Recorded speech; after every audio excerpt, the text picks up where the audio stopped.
게임은 해야 돼요. 지금도 네, 지금도 합니다. 로블록스 되게 좋아하고요. 네. 예, 요즘 뭐 브롤스타즈 이런 것도 많이 하더라고요. 게임은 해야 된다라고 생각을 합니다. 네. 근데 게임을 왜 해야 되는지에 대해서도 설명을 해줘야 되는 거예요. 애는 재밌으니까 당연히 해야지라고 생각을 하는데 엄마 아빠가 봤을 때 게임이 무엇냐에 대해서도 인지를 시켜줘야 되는 겁니다. 왜 너를 시키는지, 그리고 왜 오래 하면 안 되는지 그거를 설명을 해줘야 되는데, 뭐 일반적인 사람들은 야 공부해야지, 그거 게임할 시간이 있어, 이거 하면 바보 돼, 약간 이럴 수도 있거든요. 근데 게임은 무조건 필요해요. 그게 그 어린이들 사이의 트렌드인 거예요. 해야 되는 거거든요. 우리가 어렸을 때 스타 했듯이. 스타 안 하면은 같이 놀 수가 없잖아요. 그러니까 그렇죠. 당연히 해주게 해야 되는 겁니다. 근데 그 안에서 게임을 하면서 사회활동을 하고 있다라는 거를 알려줘야 돼요. 로블록스 안에서도 막 친구끼리 팀을 맺고 통화하면서 게임하고 요새 이렇게 네. 대화를 하더라고요. 대화를 하잖아요. 저희 때는 채팅 있지 않습니까? 네, 채팅도 하고 막 그게 사회활동이라는 거를 조금 알려줘야 돼요. 안 그러면 이제 키보드 워리어 되는 거예요. 그리고 친구들끼리 같이 하는 자리를 되게 많이 만들어줘요, 제 아내가. 네, 모여서 하게 하고, 우리 집에 모여서 하게 하고. 그게 엄마로서 좀 힘든 일이거든요. 근데 그런 거를 좀 만들어줘요. 대단하다. 네, 그러면은 집에 모여가지고. 그럼 간식도 챙겨줘야 되고. 그러니까. 신경 쓸 게 네. 많지 않습니까? 네. 근데 그것도 좀 자연스럽게, 좀 부담 없이. 그러니까 서로 그렇게 좀 하다 보면은 아이들이 나쁜 길로 빠져들지 않는다는 거예요. 오히려 게임을 할 때도 나 다 같이 모여서 우리 집에서 편하게 해 라고 하면 되는 건데, 눈에 보이는 데서 해라 차라리. 그걸 아까도 말씀드렸지만 긍정적으로 많은 사람들이 알고 양지에 있을 때는 문제가 안 생겨요. 근데 하지 마 하고 막아버리면 딴 데 가서 하지. 네, 아이들은 해야 되거든요. 그러면은 가끔 버스 정류장에 모여가지고 그거 하고 있는 애들이 있어요. 놀이터에 모여서 하고 있거나. 그러면은 더 욕설과 비속어가 난무하는 걸 볼 수 있을 거예요, 진짜. 그러면 오히려 더 안 좋은 방향으로 되는 거예요. 게임은 똑같이 해요, 어차피. 그래서 게임은 차라리 눈앞에서, 그리고 엄마 아빠가 왜 시켜주느냐, 이건 너의 또 사회활동이기 때문에 해야 되는 거고, 그것도 알려줘요. 너 오늘 수학 시험 못 봐서 되게 힘들어했잖아. 게임하면 스트레스 풀리지. 그렇게 풀어. 이건 푸는 행동이야. 그건 스트레스를 푸는 행동이야 라고 하면은 아이가 게임을 못해서 힘들어하는 게 좀 적어져요. 보통 애들은 게임에서 안 풀면 막 화내는 아이도 있고, 그런데 이거는 스트레스를 푸는 행동이야. 여기서 최대한 풀어. 그래야 또 수학 문제에 집중을 하거든요. 그렇게 부모도 같이 설명을 해주고, 저도 같이 브롤스타즈 할 때 있거든요. 또 거기서 같이 즐겨줘야 되는 거예요. 우리 술은 어렸을 때 아버지한테 배워야 된다 그러잖아요. 네. 물론 아버지가 뭐 꽐라대고 이런 아버지 말고 진짜 술 따르는 방법, 술 마시는 방법 이런 거를 배우듯이 게임도 이제는 부모님이 가르쳐줘야 되는 시대가 됐어요. 왜냐, 부모님들 세대도 다 게임 했잖아요. 그러니까 올바른 게임 문화를 이제 가르쳐줘야 되는 거예요. 스타크래프트, 포트리스, 네, 포트리스, 레인보우 식스, 레인보우 뭐 워리, 네, 로그스피어 막 이런 소리 했잖아요. 네, 알려줘야 되는 거예요. 그렇게 게임을 가르치는 게 우선 우리 집의 목표. 중요하다. 네. 이게 하긴 하는데 그 이유를 알려주는 게 네, 되게 중요하군요. 이유를 알려주고. 그리고 그것도 있죠. 시간을 좀 제한시켜야 되는 거, 아무래도. 최대 몇 시간까지 허용을 하세요? 우선 하루에 1시간이 최대예요. 1시간이 최대인데. 조금 아쉬운데? 아쉽죠? 네. 그 시간을 벌려면은 뭘 얘가 해야 돼요.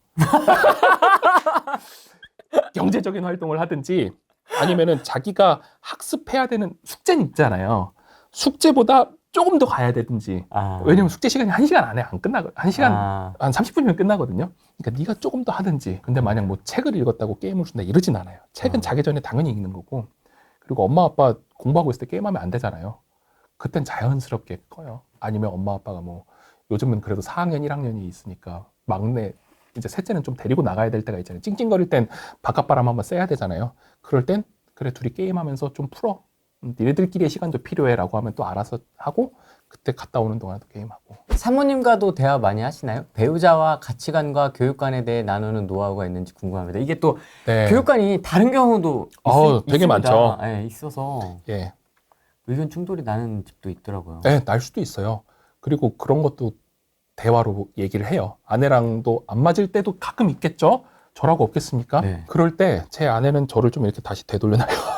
그러니까 되돌린다는 게 무슨 말이에요? 그러니까 가끔 뭐 시험 점수를 봤을 때 저도 화가 날 때가 있어요. 네, 아이의 시험 점수를 봤을 때 조금 이거는 이건 심하다. 이건 심하다 싶을 때가 있거든요. 그러면 옆집에 누구는 저도 모르게 비교를 하는 거예요.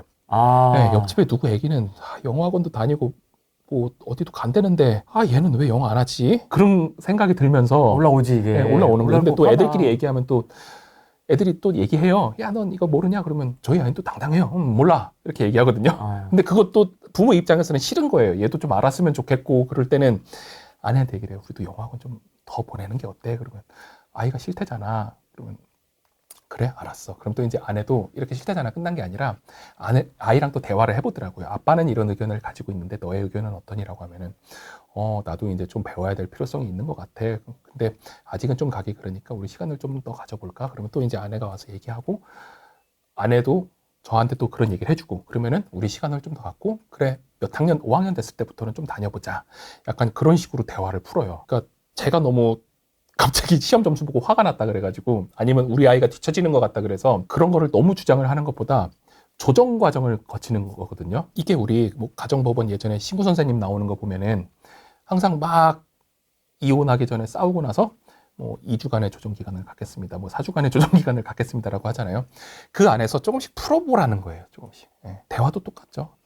너무 한 번에 답을 내리려고 하지 말고 네. 계속 풀어가는 과정을 가지고 있다 보면은 대화를 충분히 하게 되고 거기서 가치관이 안 맞으면 맞춰가게 되는 거고 또 이미 계약했는데 맞춰야지 어떡하겠어요. 교수님이 맞추실 것 같은데 성격상. 아내도 저 많이 맞춰줘요. 그래요? 자녀가 어떤 삶의 태도를 가지고 어떤 인생관으로 좀 삶을 살아나가기를 원하시나요? 우리 아이가 어떤 가치관으로 살았으면 좋겠느냐. 네. 우리 아이가 그래도 자기가 하는 자기의 전문 분야는 좀 가지고 있었으면 좋겠어요. 그리고 전문 분야에서 내가 정말 잘한다라는 가치를 가지고 있었으면 좋겠다는 거예요. 그러니까 전문 분야라 그래서 얘가 의사 되고 변호사 되고 판사 되고 원하는 게 아니라 제가 부동산을 함에 있어서 저는 사실 이제 부동산에서 전문가가 되어 그래도 어느 정도는 전문성을 가지고 있다라고 생각을 하거든요. 전문성을 가지고 있어요. 근데 나의 가치로 수많은 사람들을 봤을 때 나의 가치는 또 뭐가 있을까? 이런 고민을 하는 거예요. 그러다 보면은 나는 좀 더 다르게 부동산을 가리켜 봐야겠다. 다르게 접근을 해봐야겠다. 이런 파생적인 생각을 또 하는 거거든요. 우리 아이도 사실 이런 가치를 가졌으면 좋겠어요. 자기가 어떤 일을 하고 싶어. 네. 그럼 그 일에서는 가장 잘하는 사람이 되었으면 좋겠고 근데 우리가 시험 점수처럼 가장 높은 점수를 받는 사람이 아니라 다른 생각을 할 수 있는 사람이었으면 좋겠다라는 거예요. 점수로 되면은 경쟁을 해야 돼요, 결국. 이 사람하고 경쟁을 해야 되고 이 사람이 또 시험을 또 노력해야 되고 이러거든요. 근데 똑같은 전문 분야가 있지만 얘는 좀 더 다른 생각을 하는 사람이면은 자기만의 독보적인 가치를 가지고 있다라는 거예요. 우리 테슬라가 그렇잖아요. 예를 들어 테슬라를 봤을 때 다들 그냥 내연기관 자동차에 목숨을 걸고 거기서 더 기술을 개발할 때 그걸 따라가기보다는 아예 그냥 난 전기차만 생산할게 이렇게 됐잖아요. 조금 더 다른 길을 간 거거든요. 자동차라는 건 똑같아요. 근데 조금 생각을 다르게 할 수 있다라는 거 그게 그 회사의 경쟁력인 거거든요. 그래서 우리 아이도 좀 그런 일론 머스크인가요? 네. 그런 사람이 되었으면 좋겠지만 대통령과 친해지는. 트럼프랑 친해지는 네. 둘째는 트럼프 되고 네. 그랬으면 좋겠지만 그거는 이제 너무 큰 꿈이고 어쨌든 다른 생각을 좀 할 수 있는 사람이었으면 좋겠다. 그게 아이들한테 바라는 점입니다. 항상 꼭 하고 싶은 얘기는 이 부동산을 보든 경제를 보든 사회 현상을 볼 때 모든 기준이 돈이 아니었으면 좋겠다라는 거예요. 아이가 유치원 때 이것도 한 얘기인데 네. 지금도 가끔 얘기해요. 이게 벤츠가 좋은 차냐, 뭐 BMW가 좋은 차냐 그런 얘기를 물어보더라고요. 근데 그것도 전세냐 자가냐에 대해서 되게 똑같은 의미예요.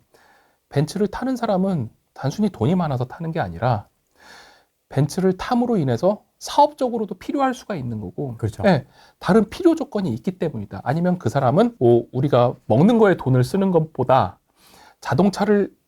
더 좋은 자동차를 탐으로 인해서 얻는 행복이 더 크기 때문에 거기에 돈을 쓰는 것이다 라고 설명을 해주는 게 맞거든요.